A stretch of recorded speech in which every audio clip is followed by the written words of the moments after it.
That pre-approved mailer feels like a yes, but it's not a guarantee. Pre-approved really means you passed an early filter, not the final decision. You can have the offer in hand and still get denied once the issuer reviews your full file. A good score helps, but it's not enough if your income, debt, or recent credit changes don't fit. Even one late payment can trip risk rules. On the flip side, avoiding new debt before applying boosts your odds, and even if you already have a card with that bank, you can still apply.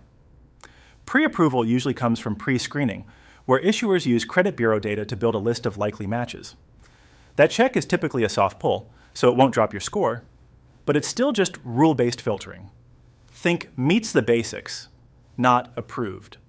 You still must qualify on income and ability to pay, and your identity details have to match exactly.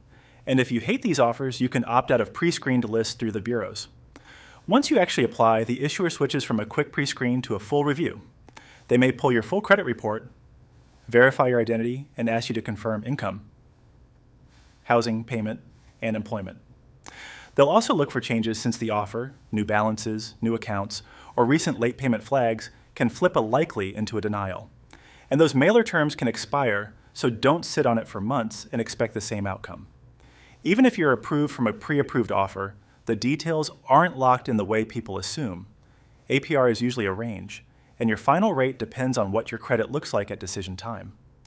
Your credit limit also isn't promised. It's set after they review your income and existing obligations, and they can verify income. Some applications get an instant decision, others go pending for manual review. And approval doesn't mean free money. Carrying a balance starts interest after any grace period.